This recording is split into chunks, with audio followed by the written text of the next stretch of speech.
What's up, dudes and girls? Day 2 of phase 2. Lewis, as you can tell, doing a little bit of lower body mobility because today is going to be lower body push. Yesterday we did some upper body push. Of course, we're going to be doing upper, lower. So on to lower today. As you can tell, he was getting in some full squat position. Just coming down, kind of pushing out on those knees just like so, and kind of sitting into that. He was actually using the kettlebell here just to kind of help weigh himself down and get in that position a little bit better. Now he's going to be moving on to frogs, which is going to be helping open his hips up a little bit more, work on those inner thighs. Lewis has been through this quite a few times, so he kind of knows what to do. The more you do it, the better you get. And in Lou's case, that's not true because he's doing it completely wrong. Not necessarily. We'll just make some adjustments here. There we go. Good. Pull those knees out a little bit. There we go. Yeah. Push those hips down. That's it. Good. Get the inner foot down on the floor there. There we go. Good. Just like frog legs. And he's going to move forward just a bit. Move his body up. There we go. Good. Just kind of move back and forth into these positions. Kind of stay in the position that's going to feel the tightest. And then you can kind of work into that. Help loosen up a bit more. All right. Come back. Push those hips down. There we go. Good. So at the beginning of this program, we kind of went through this mobility stuff. We have a couple mobility videos on the workout channel that we kind of went through with Lewis, upper and lower body. And it's really good because as you go through mobility, you can immediately tell what portions of your body is a little bit more tighter and immobile than others. In Lou's case, it's going to be a little bit more inner thighs, a bit tighter, kind of holds him back. His calves are pretty tight, so he's been working on that, ankle mobility. And so those kind of key issues you got to pinpoint and then work on throughout the program here. So the good thing is it's always going to be adjustable. So whenever you feel like you have a specific place you have to work on or a new goal kind of comes up in the process, then that's when you key in on it. Use that priority principle training or priority principle in itself and try to help better yourself. Huh, Lewis? Yep. Yeah. He needs a lot of work. Let's start cheering for him. Go Louie, go Louie. All right, that's enough. Get up. Good. We're on the upper trap. Don't step too far back. There we go. Outside hip width, down, and boom. Good. Yep. Knees out. Perfect. Good. 2. 3. Nice. There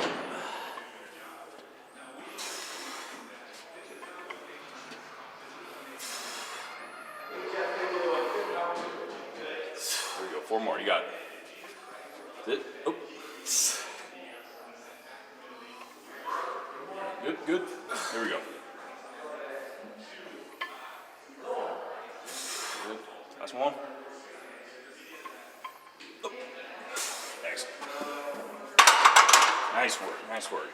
As you can tell, Lewis going through these kind of motions and exercises before, thankfully. He kind of knew what to do, and you can tell when he gets down in that position, he's bringing his knees out. He's corkscrewing his feet into the ground, so his knees are constantly more of an external rotation rather than internal. As you'll see people, when they're weak, their knees will buckle in, their arches will collapse, and then of course, is immediately no longer as stable as it should be. So pull those knees out, gonna help activate the glute medius and the glutes, and get you that full supported drive up to the top position there. And looking good, Lewis. Oh yeah, how's it feel? Good. With bigger compound movements here, you can increase the amount of rest times. Let's say if you're doing isolation exercises like we did yesterday, day 1, like the skull crushes or lateral raises, you know, it could be anywhere from 30 to 60-second rest times just because you're not involving as much muscles, so the energy and the oxygen consumption isn't as high as something, let's say, as squats. Squats are working lots of muscles, as you can tell. So it's gonna wear you out a little bit more. It's gonna take a little bit more energy. So just up your rest times a bit, probably around 90 seconds in this phase. And yeah, good job. Yeah. Now get to work. Nice, good. Deep breath. That's it. Good.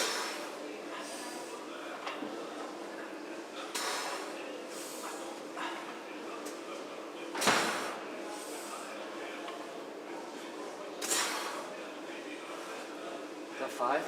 6. 4 more. Here we go. Oh.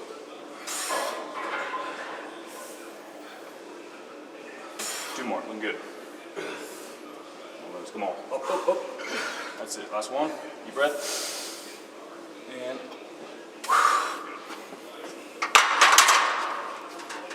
Nice work. So how's this feel in comparison to last phase? Way harder. Way harder? Yeah. In the capacity of what? What do you mean?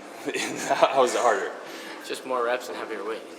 Heavier Or not weight? heavier weight, but just more reps. Makes you more tired. There we go. Okay, that's the answer I was looking for. Thanks, Liz. I had to dig it out of you, but I know. Lewis is looking a little shy. Tired. We'll cut it.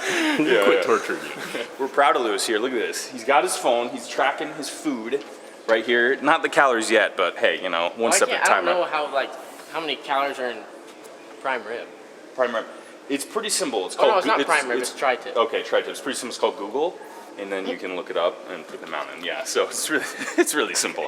Thankfully, we have technology these days that can make it happen. Unfortunately, it just takes a little bit of time. That's okay. But I'm proud of you. You got the food down. We can look it over. We can look it up. And also, he has water. His goddamn water bottle. Look at that. He's growing up. Stepping up. He's stepping up. All right, man. Good job. What would you give advice to someone that's watching you that wants to be inspired by what you're doing right now? Don't give up. Wise words. You know, you give him a chance and you can actually pull through. I love it. Thanks, Louis. Don't give up. So Lewis here is dealing with some cramping and some soreness. It's called the DOMS. I remember I was talking about that earlier. Delayed onset muscle soreness, which usually tends to happen, especially when you're first starting out a program and you're hitting it hard. The muscles are going to be sore. They're going to start cramping up, even if you are taking the proper nutrition and also hydration as well. So an easy way to combat that is not only mobility and stretching, but also like a foam roller. We got a little fancy one here. You have all these little knobs on here. You can just get a normal one if you want, but in this case, the gym already had one, so we're going to use this. So Lewis, I want you to get the position. You're just going to get in this seated position here. He's having some cramps in his calves, so foam rolling in the calf muscle is going to help out. What you're going to do is just put your weight on your calf muscle and slowly roll it back and forth on this guy here. And you'll immediately be able to tell that it hurts. And so the more it hurts and the knots that you're trying to work out, so if you hold in a specific position here and all of a sudden you feel a little bit more pain in one position, you can kind of hold it down and just kind of press down, hold it in that kind of knotted position that the more causing you the most pain and tightness, hold it. But other than that, just slowly roll it out, even go a little bit higher, keep going, keep going, keep going, all the way up. There we go, good. That's it. And then you can kind of turn your foot back and forth, good. Because the gastrocnemius is the lateral head and the medial head here.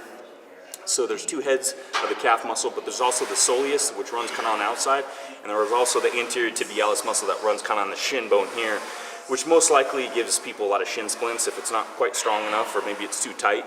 That's why you'll get shin splints. So you can roll your calf muscle out, you can roll your anterior tibialis muscle out.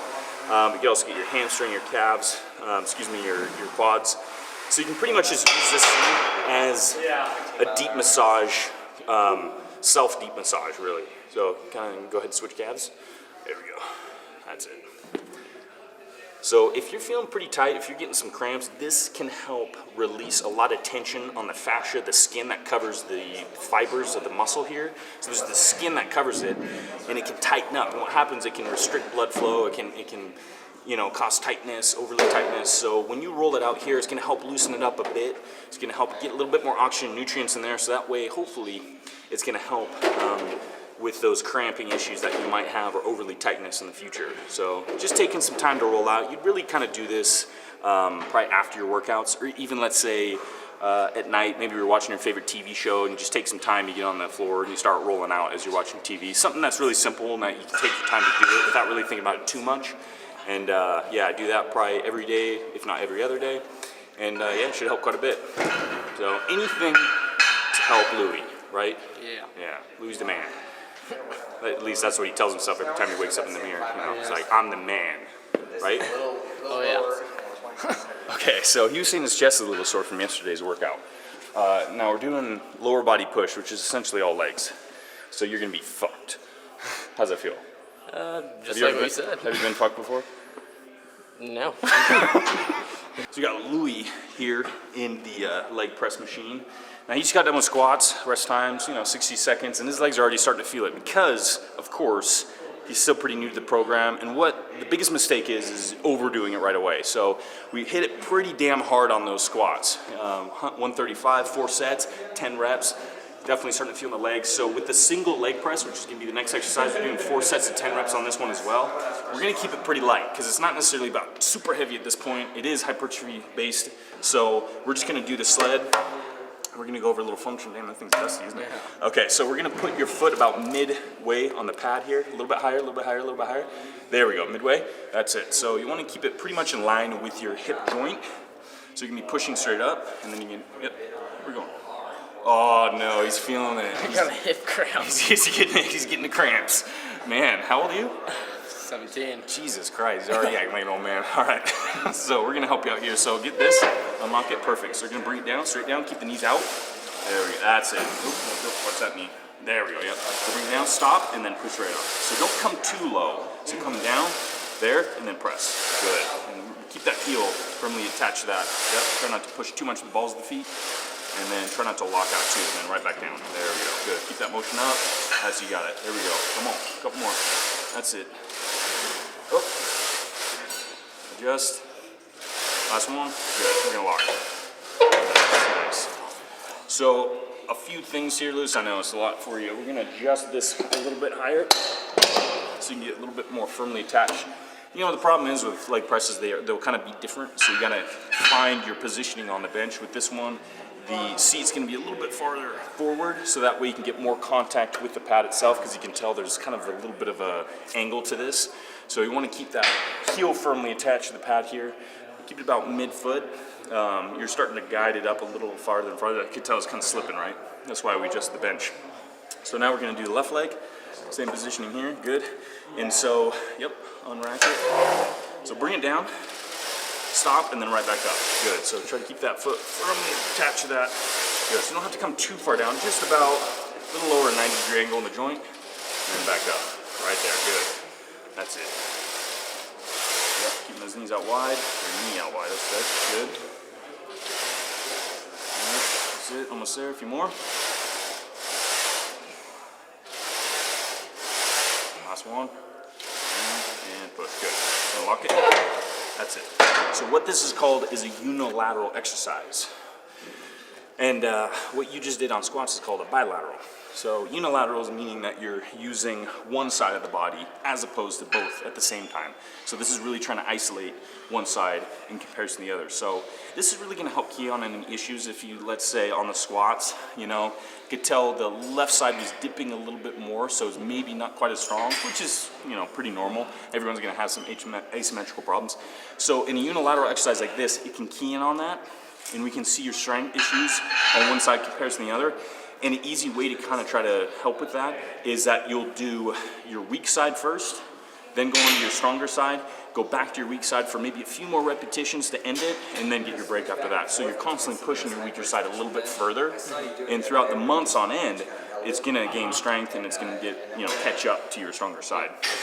You don't have too much issue here, I can tell on these ones, looking pretty good. So what we'll do is we'll start with your weaker side on this next set, go on to your stronger side and the right side, and then we'll see, you know, we'll compare them both and we'll see if we need to do a couple more reps on your weaker side here. But good job. Thank you. What's this called again? Single leg. Leg press. Leg press. Yes.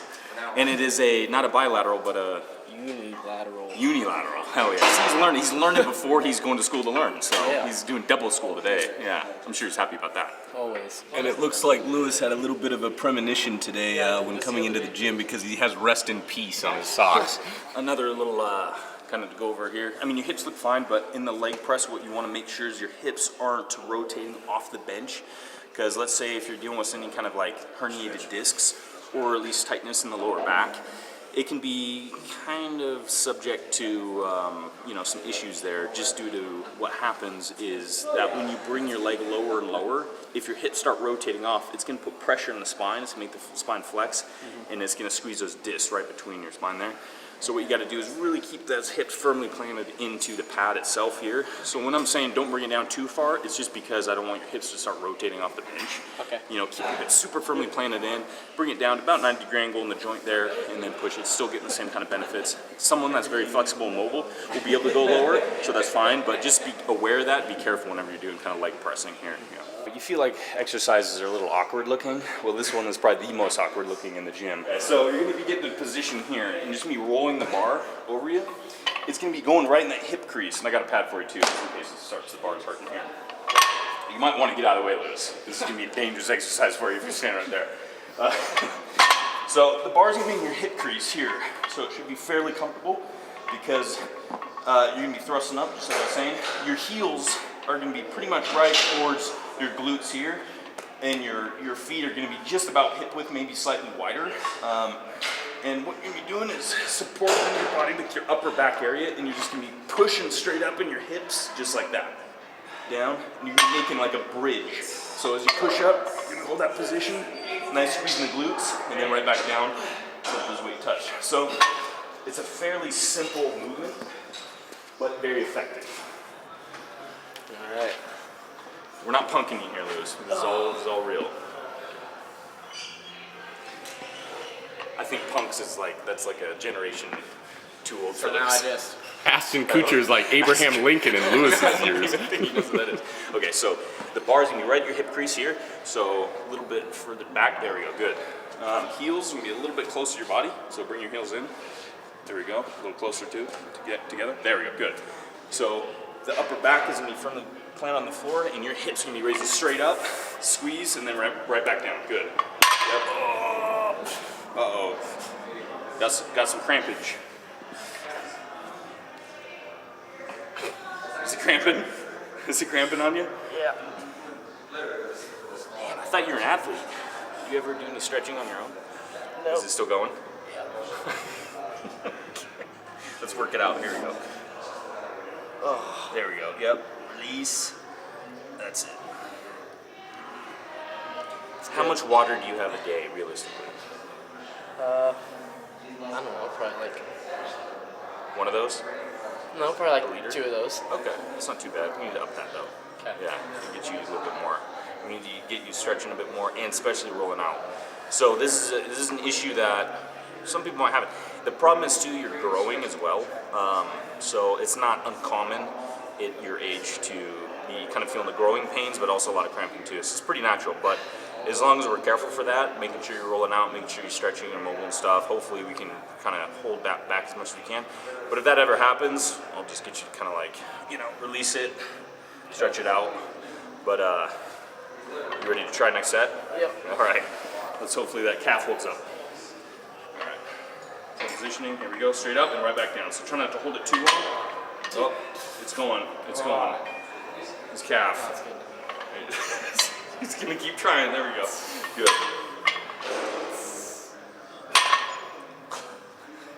Lewis is a mess. He's cramping everywhere. All right, let's bring your feet a little farther away from you, Lewis. Oh, wait, yeah, a little farther away from you. And then, there we go. Keep your knees out. That's it. So his, yep, so we'll keep trying, we'll make those slight adjustments and see if we can get most of the activation in your glutes. So push the glutes and then right. Good. I'm getting it all right here. He's getting in the he's getting his hamstring too. Here, let's roll you out before you turn into a pretzel there. Alright, I just have one more. You want to go through it? Yeah. Oh, let's do it. Hell yeah. Last one, and then we're gonna stretch you out a little bit because I think we're gonna. There we go. Good. All right. So we'll roll you out. God. You're cracking me up, Lewis. All right. Here we go. So he's dealing with some cramping issues. Of course, in this exercise, as you can tell, your glutes are activated, but your hamstrings, your calves are gonna be activated as well. He's starting to feel it quite a bit. So we're gonna have him roll out before we do the next set, before we try it again, kind of loosen it up a bit. And if he's still dealing with some issues and cramping issues, we might skip this exercise, just that way it doesn't, go through too much pain and torture, and go into the next one, which would be leg extensions. So we'll get you to roll out here for a little bit, Lewis. Yeah, get nice pressure on there. Pull this up, and then put that on top of that toe, kind of like there. That's it. So that way, this leg's kind of pushing that down as well, yeah. There we go.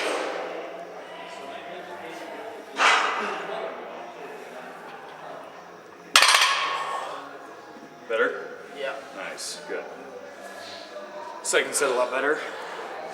Did a little bit of foam rolling, did a little bit of stretching, some extra dynamic warm-up kind of stuff, and Lewis is already feeling a little bit better.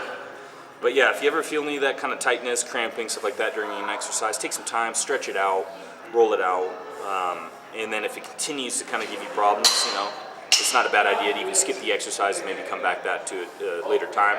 But Lewis, he's young, he's full of spunk, and he's ready to do this. 4, 5, 6, 7, 8,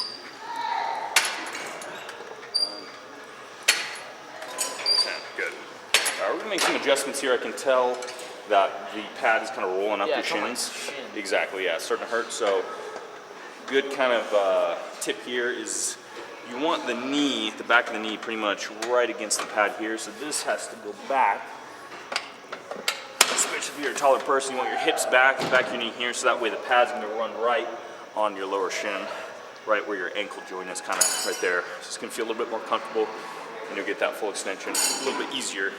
So this is just utilizing one joint, the knee joint. And what do we call these one joint exercises? Nah, almost. I mean, that was. What? It's a one joint. It's only using one joint instead of multiple joints. I thought that's the uni one. The other one's bi or something? One joint, isolation. Multiple joints, it's gonna be a compound. Okay. I was just fucking with you. What was the other thing you were telling me? That's a single, that's like isolating one side in comparison to the other. You were on the right track, so that is a unilateral exercise, where a bilateral exercise is utilizing both sides at the same time. Okay. So unilateral, one side, bilateral, both sides. And so this one, since it's only utilizing one joint, you're on the right track because there's one in there somewhere, so it's a uni one. But so this is gonna be the isolation, so it's isolating a certain kind of muscle group. So this one is isolating the quadriceps. So would bench be compound? Exactly. See, so so there's certain kind of, you know, when you're starting to work out. I mean, when I first started out, I was hearing all these kind of phrases like isolation, compounds, unilateral. I'm like, what the fuck is that? I don't even know what that is. What's an isolation? So yeah, so isolation, single joint at a time, trying to isolate a certain muscle group. A compound is going to be multiple joints worked at the same time. So let's say squats, and that's going to be working multiple muscle groups. So it's not only working the legs, it's working the quads, hamstrings, glutes, a little bit in the calves, it's going to be working the core, upper body, stuff like that to stabilize it. And so this one, we're isolating the quadriceps, be the front of the thigh. And here we go, set number 2.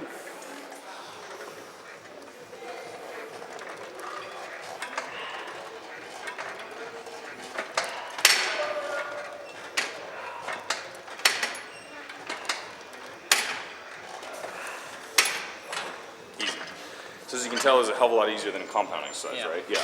And that's why rest times can come down just slightly, and we'll just kind of bang out the next 2 sets once you get about 30 seconds of rest, and then go right into the next. But So Lewis, how would you make this exercise a unilateral exercise? Put one foot out. Right? nice. How would you make it a bilateral? Put 2 in. There we go. Moving on to the calf raises here, and we're gonna isolate those. Okay. Bilateral movement. Knees are gonna go under here. The balls of your feet are gonna be on the kind of the strip pad here. There we go. And you're gonna lift up, heels high. So bring those heels up. This is gonna unlock it, and then you bring the heels down, feel the stretch, and then right back up. So 10 reps. Good. Oh yeah, starting to cramp a bit. Good job. Lewis is dealing with some issues, some tight calf issues, which it's okay. We've all been there, and it hurts. You gonna try to brave it? Yep. Here we go. We might call it good on these, Lewis. We don't want to like hurt you too much. This is fine. So before we kill Lewis, we're gonna stop it right there. Have him walk it off a little bit. And we're gonna focus on Louis' flexibility, stretching out, get him a little bit more hydrated, but also, like Hudson was saying earlier, a bit more electrolytes, having some bananas, some potassium, calcium, things of that nature. And that's really gonna kind of help out with those cramping issues. But until then, we don't wanna put too much stress on an overly tight calf muscle already. So I think we're gonna go ahead and skip this for today. We're gonna focus on a little bit more on stretching, especially that kind of that posterior chain here, with the hamstrings and calf and stuff like that. Get a little bit looser, so that way when we come back to this, you can feel a little bit stronger. And even maybe tomorrow we might throw them in at the end of the exercises, just so that way we still get them in. And so we don't totally neglect the calves, but we also don't want to overly work them and make them overly tight. And that way it's kind of inhibits his movement or even his game. You have a game coming up this week, don't you? I got a game today. He's got a game today. So that's, you got to be careful sometimes too. If you're overworking, all of a sudden he's running around on the court and stuff. He like gets a calf cramp right in the middle of him about to jam that ball. Yeah, right? You dunk? Can't yet. No? Well, we're working on it. Yeah. Right? Yeah. Otis ups. Luis is finishing up here the first set. Got 3 sets, 15 reps. And this one, of course, you can do on a bench or you can even do it on the floor as long as your feet are anchored. And in this case, he's rolling the spine, he's flexing the spine here. Get you down in position, Luis. So when he's reaching for the sky, he's gonna roll the spine up, so he's flexing the spines, as you can tell there. So he's gonna utilize more of a crunching action, but then he's getting that full extension of the top position there, and then roll it back down. There we go, good. So people mistake that, a lot of mistakes people make is keeping the spine straight and rigid and bringing the body up with that rigid spine. And what that's really just working on is the hip flexors there, because the hip flexors have to bring it up. So if you roll the spine up, if you flex it, it's crunching the abdominals up and bring yourself to the top position. It's really gonna get out more of that abdominal work in there, just like so, yeah, and then roll it back down and then roll it up, good. So a little bit more crunch in there. You're still hitting a little bit of the hip flexors in there, just because it's stabilizing that movement and it's pulling through your anchored feet, but not as much if you have that rigid spine. So 3 sets, 15 reps. Oh yeah. Strong core, strong athlete.